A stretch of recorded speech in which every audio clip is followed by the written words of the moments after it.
Breaking news, बड़ी खबर आ रही है इस वक्त हमारे पास। रायजादा ग्रुप ने नारंग इंडस्ट्रीज के साथ मर्जर की घोषणा कर दी है।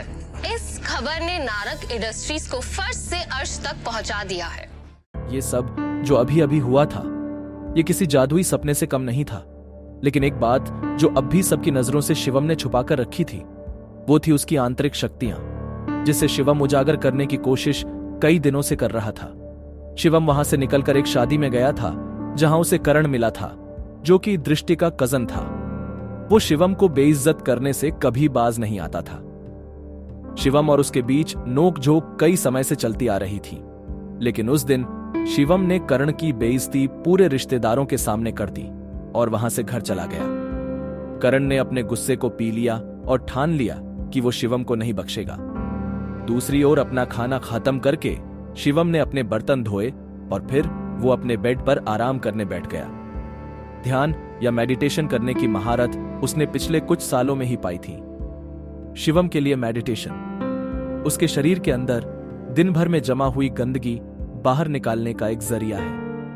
और तभी शिवम ने हाथ आगे बढ़ाया और बेड के साइड में रखा एक काला पत्थर उठाया। उसे मुट्ठी में बंद कर जैसे ही उसने हाथ को हल्के से घुमाया, वो पत्थर राख बन उसकी उंगलियों के बीच से सरक गया। शिवम की आंखों में उत्साह भर गया और उसने खुद से कहा, भस्म शक्ति ने अपना रूप ले लिया है। अरजा, उसके गुरु ने भी तो यही कहा था कि वो तक्षक महल का वंशज तभी माना जाएगा जब वो अपनी अंदरूनी शक्तियों को जगा लेगा, और तब उसकी तलाश शुरू होगी ढूंढने के लिए रायजादा परिवार के उन खास लोगों को जिनसे वो अपने गुरु के निशानी के तौर पर दिए जेड पत्थर की मदद से मिल पाएगा। वही वो पल होगा जब शिवम अपनी जिंदगी को बदल पाएगा। सिर्फ इतना ही नहीं, इसके साथ ही शिवम के हाथ वो सब भी लगेगा जो आम इंसान की पहुंच में नहीं, जैसे कि पौराणिक औषधियां, धन और उसके पूर्वज। यही तो होता है इस विद्या में। इसमें किसी के वैभव और उसकी शक्ति की कोई सीमा नहीं है। सक्का अपने गुरु का निशानी के तौर पर दिया हरा पत्थर अपने हाथों में घुमाते हुए शिवम ने सोचा, मेरी शक्तियां पूरी तरह से जागृत हो चुकी हैं। अब वक्त आ चुका है मामले को अपने हाथों में लेने का, एक्शन में आने का।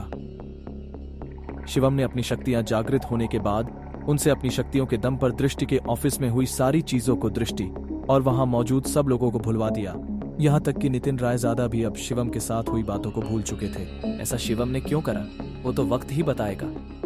अगले दिन शिवम की मुलाकात उसके पिता से हो गई, जो कि इतने दिनों से उसे मिलने के लिए मजबूर कर रहे थे।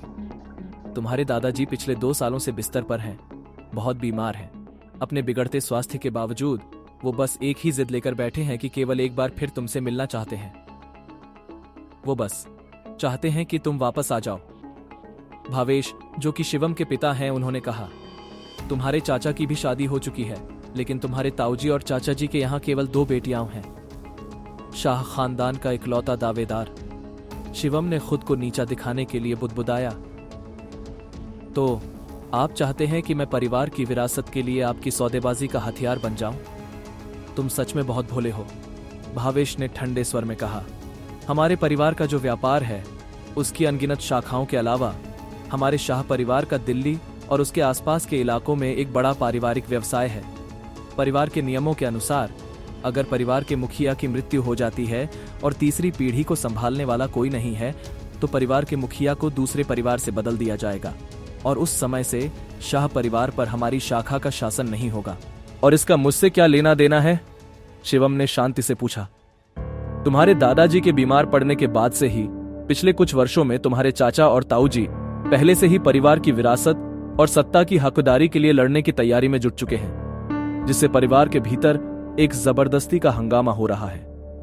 क्या तुम बस ऐसे ही हाथ पर हाथ रखकर बैठे रहोगे और कुछ नहीं करोगे? भावेश ने निराशा भरी नजरों से पूछा। शिवम थोड़ा झुंझलाया और उसने उपहास भरी मुस्कान से भावेश की तरफ देखा। आखिरकार वो अपने पिता भावेश के वास्तविक स्वरूप को भली भांति जानता था। सत्ता के लिए वो दूसरों की भावनाओं की परवाह किए बिना वो सब कर सकते थे जो जरूरी बन जाए। शिवम, तुम खुद ही सोचकर देखो कि क्या तुम वाकई में इस छोटे से नारंग परिवार में रहना चाहते हो और जिंदगी भर इस तरह अपमानित होना चाहते हो? भावेश ने शिवम से पूछा। कल नारंग परिवार की शादी के दौरान तुम्हें इतना बड़ा अपमान सहना पड़ा। भावेश ने कहा। क्या तुम उनसे बदला लेने की शक्ति नहीं चाहते? क्या तुम नहीं चाहते कि तुम्हें वो रुतबा, वो शोहरत, वो ताकत मिल जाए कि तुम जब चाहो तब पूरे नारंग परिवार को अपने सामने पैरों पर घुटने टेकने के लिए मजबूर कर दो? भावेश के ये कहते ही शिवम ने उसकी तरफ देखा और फिर एक गहरी सोच में डूब गया। आगे की कहानी जानने के लिए देखिए अगला एपिसोड सिर्फ पॉकेट एफएम के YouTube चैनल पर, और शिवम द हिडन वॉरियर के सारे एपिसोड्स को सुनने के लिए डिस्क्रिप्शन में दी लिंक से डाउनलोड करें पॉकेट एफएम ऐप।